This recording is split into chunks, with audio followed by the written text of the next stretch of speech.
মাহি আর একটি বয়স্ক লোক হোটেলে আসলো। হোটেলে এসে রিসেপশনে গিয়ে হোটেল ম্যানেজারের সামনে রাখা চেয়ারে বসে পড়ল। হোটেল ম্যানেজার সাইফুল তাদের দিকে তাকিয়ে আছে। হোটেল ম্যানেজার মনে মনে ভাবছেন, এই দুজন এখানে কি করতে এসেছে। এমন সময় মাহি বলল, আমাদের দিকে এমন করে তাকিয়ে আছেন কেন?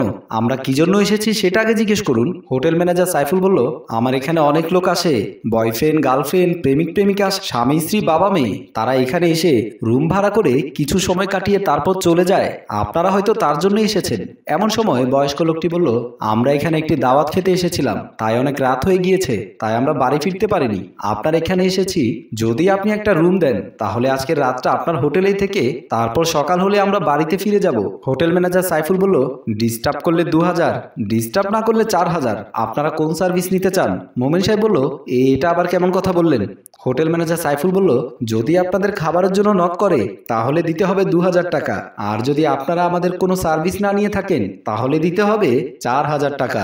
মোমিন সাহেব ভালো করে বুঝতে পারলো হোটেল ম্যানেজার কি বোঝাতে চেয়েছে। মোমিন সাহেব বলল, 4000 টাকা সার্ভিসটি আমরা নেব। তারপর হোটেল ম্যানেজার সাইফুল বলল, তাহলে টাকাটা দিন, আমি রুমের চাবি বের করে দিচ্ছি। তারপর মোমিন সাহেব পকেট থেকে টাকা বের করে হোটেল ম্যানেজারকে দিল। হোটেল ম্যানেজার ঘরের চাবি দিয়ে বলল, যান, আপনারা গিয়ে বিশ্রাম করুন। তারপর মোমিন সাহেব ও মাহি চাবি নিয়ে চলে আসলো। হোটেল ম্যানেজার বলল, দিন দিন কত কিছুই না আমরা দেখতে পাচ্ছি। হোটেলে চাকরি করি বলে এত কিছু দেখার আমার সৌভাগ্য হলো। এদিকে ড্রয়িং রুমে বসে আছে দোলা বেগম, পাশে বসে আছে দোলা বেগমের বড় মেয়ে প্রিয়া। দোলা বেগম হচ্ছে মাহির মা। মাহি বাইরে গিয়েছে, তার জন্য দোলা বেগম বসে বসে চিন্তা করছে। প্রিয়া বলল, মা তুমি ভেবো না, মাহি তো আর কোনো ছোট মানুষ নয়, যেখানেই থাকবে ভালো থাকবে। দোলা বেগম বলল, এত রাত হয়ে গেছে তবুও আমাকে একটা ফোন করলো না। প্রিয়া বলল, মা আমি একটা ফোন করে দেখব? দোলা বেগম বলল, আমি ফোন করেছিলাম, আমি মাহির ফোনটা বন্ধ পেয়েছি। প্রিয়া বলল, মা মাহি তো কখনো ফোন বন্ধ রাখে না, আমার মনে হয় মোবাইলে চার্জ নেই, তার কারণে হয়তো মোবাইল বন্ধ করে রেখেছে।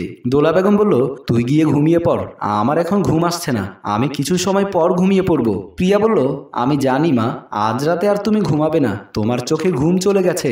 দোলা বেগম বলল, তুই যেদিন মা হবি সেদিনই বুঝতে পারবি মেয়ে বাইরে থাকলে মায়ের কেমন অবস্থা হয়। প্রিয়া বলল, তাহলে আমি গিয়ে ঘুমিয়ে পড়ছি, তোমার ঘুম আসলে তুমি ঘুমিয়ে পড়ো। এই বলে প্রিয়া ড্রয়িং রুম থেকে বেরিয়ে আসলো, আর দোলা বেগম সেখানে বসে রইল।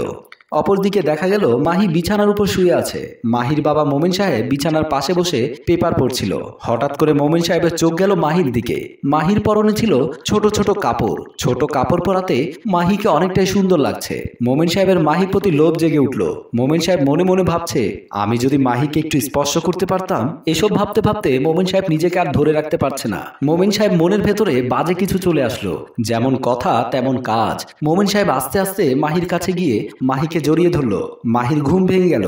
ঘুম ভেঙে দেখতে পেল তার বাবা তাকে জড়িয়ে ধরেছে। মাহি বলল, বাবা এটা তুমি কি করছো? মোমিন সাহেব বলল, আমাকে তুই মাফ করে দিস, আমি তোকে দেখে নিজেকে ধরে রাখতে পারছিলাম না, আমি তোর উপরে ঝাঁপিয়ে পড়েছি। এমন সময় ওয়াশরুমে আসলো নিলয় নামের একটি ছেলে। নিলয় এই হোটেলে সময় কাটাতে এসেছে। নিলয় তখন দরজার আড়ালে দাঁড়িয়ে এইসব কথা শুনতে পারলো। নিলয় তখন পকেট থেকে মোবাইল বের করে সব কিছু ভিডিও করতে লাগলো। মাহি বাবার কাছে হলো ধর্ষিতা। আমরা কাকে বিশ্বাস করব, যেখানে বাবা মেয়েকে ধর্ষণ করছে? আমাদের সমাজ আজ কতটা নিচে নেমে গেছে, আমরা মনের দিক দিয়ে কতটা ছোট হয়ে গিয়েছি। নিলয় সবকিছু ভিডিও করে পর্দার আড়াল থেকে চলে গেল। মাহি শোয়া থেকে বিছানার উপর বসে কান্না করতে লাগলো, আর মোমিন সাহেব লজ্জায় মাথা নিচু করে রইল। বাবা হয়ে মেয়ের সাথে অমানবিক কাজ করলো। মোমিন সাহেবের পাশে বসে মাহি অঝরে কান্না করতে লাগলো। মাহির কান্না দেখে মোমিন সাহেব যেন তার মুখের ভাষা হারিয়ে ফেলেছে। পরের দিন সকাল হলে মাহি আর মোমিন সাহেব বাড়ি ফিরে আসলো। মাহি বাড়ি ফিরে এসে দেখতে পেল তার মা দোলা বেগম ড্রয়িং রুমে বসে আছে। দোলা বেগম মাহিকে দেখে অনেকটা খুশি হয়ে গিয়েছিল, কিন্তু মাহির মনে কোনো হাসি ছিল না। মাহিকে দেখে এমন মনে হচ্ছে মাহির মনে যেন অনেক দুঃখ জমে আছে।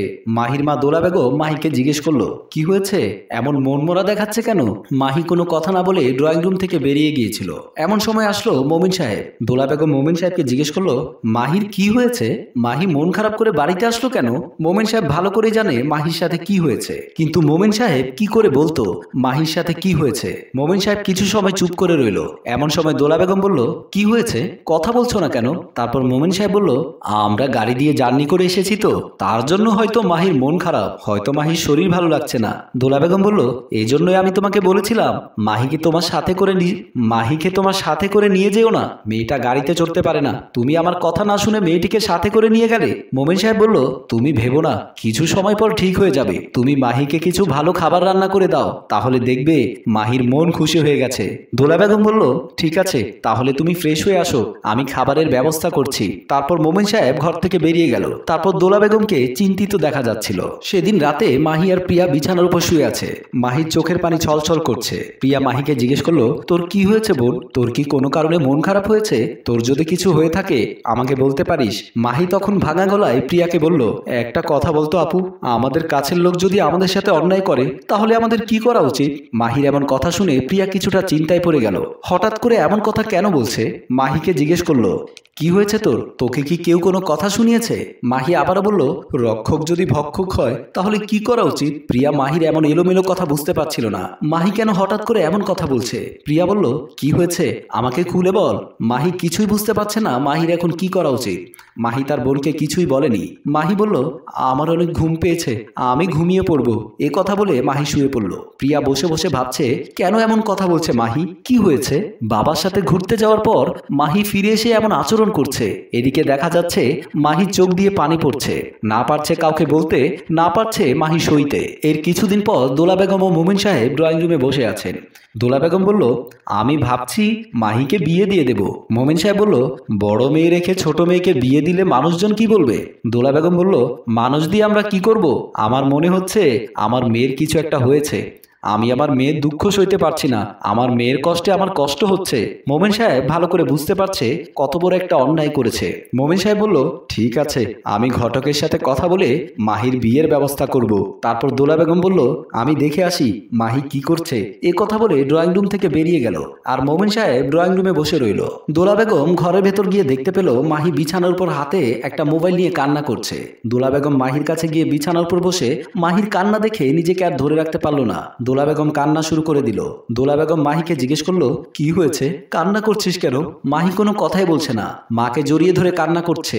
তারপর দোলা বেগম আবারও মাহিকে জিজ্ঞেস করলো, কি হয়েছে বা, কান্না করছিস কেন? মাকে সব কথা বল, কি হয়েছে তোর? মায়ের কাছে কিছু লুকাতে হয় না। মাহি তখন কোনো কথাই বলেনি। মাহির হাতে থাকা ফোনটি দোলা বেগমের হাতে দিয়ে দিল। দোলা বেগম ফোনটি হাতে নিয়ে দেখতে পেল মাহি ও তার বাবা মোমেন সাহেবের হোটেল রুমে কাটানো। দোলা বেগম ফোনটি হাতে নিয়ে দেখতে পেল মাহি ও তার বাবা মোমেন সাহেবের হোটেল রুমে কাটানো একটি ভিডিও ভাইরাল হয়েছে। টাইটেলে লেখা আছে, হোটেল রুমে বাবা মেয়ের গোপন ভিডিও ভাইরাল। দোলা বেগম এই ভিডিওটি দেখে ভালো করে বুঝতে পারলো তার মেয়ে কেন এতদিন চুপচাপ ছিল। দোলা বেগম কোনো কথা না বাড়িয়ে মাহির হাত ধরে ঘর থেকে বেরিয়ে আসলো। দোলা বেগম এসে দেখতে পেল মোমেন সাহেব ও প্রিয়া ড্রয়িং রুমে বসে কথা বলছে। দোলা বেগম মোমেন সাহেবের গালে কষে একটি চড় মেরে দিল। প্রিয়া বুঝতে পারেনি দোলা বেগম কেন মোমেন সাহেবকে চড় মারলো। প্রিয়া দোলা বেগমকে বলল, মা তুমি বাবার গায়ে হাত তুললে কেন? দোলা বেগম বলল, এই পশুটাকে আর কোনোদিনও বাবা বলে ডাকবি না। এই পশু বাবা হওয়ার যোগ্য নয়। যে বাবা সৎ মেয়ের সাথে এমন বাজে আচরণ করতে পারে, বাবা হয়ে মেয়েকে ধরছে। এই পশু, তোর আর আমার মেয়ের ভিডিও ভাইরাল হয়েছে, কি করে পারলি তুই? আমি মেনে নিলাম এই মেয়েদেরকে তুই জন্ম দিসনি, এই মেয়েগুলো তোকে বাবা বলে ডেকেছে। বাবা হয়ে মেয়েদের সাথে এমন আচরণ কেন করলি তুই? মোমেন সাহেব বলল, আমি ভুল করে ফেলেছি, আমাকে তুমি মাফ করে দাও। দোলা বেগম বলল, তোর মতো পশুকে আমি কখনোই মাফ করব না। আমি আমার মেয়েদের নিয়ে এক্ষুনি এই বাড়ি থেকে বের হয়ে যাচ্ছি। আর তোর মতো পশুকে আমি জেলখানার ভাত খাওয়াবো। আজকের পর থেকে আমি তোর সাথে সংসার করব না। আমি এক্ষুনি বেরিয়ে যাচ্ছি। তোর মতো নরপশুর সাথে সংসার করার চেয়ে সারা জীবন আমার মেয়ে দুটোকে বুকে নিয়ে একাই থাকবো। এ কথা বলে দোলা বেগম মেয়ে দুটোকে নিয়ে ঘর থেকে বেরিয়ে গেল। মোমেন সাহেব মাথা নিচু করে দাঁড়িয়ে রইল। আমাদের সমাজে মোমেন সাহেবের মতো এমন হাজারো বাবা আছে। আসুন আমরা সম্পর্ককে সম্মান দিতে শিখি, তাহলে দেখবেন আমাদের সমাজে শান্তি ফিরে আসবে। সম্মানিত ভিউয়ার্স, গল্পটি আপনাদের কেমন লেগেছে? গল্পটি যদি ভালো লাগে তাহলে লাইক, কমেন্ট, শেয়ার করে আমাদের সাথেই থাকুন। এত সময় ধরে গল্পটি দেখার জন্য আপনাদের অসংখ্য ধন্যবাদ।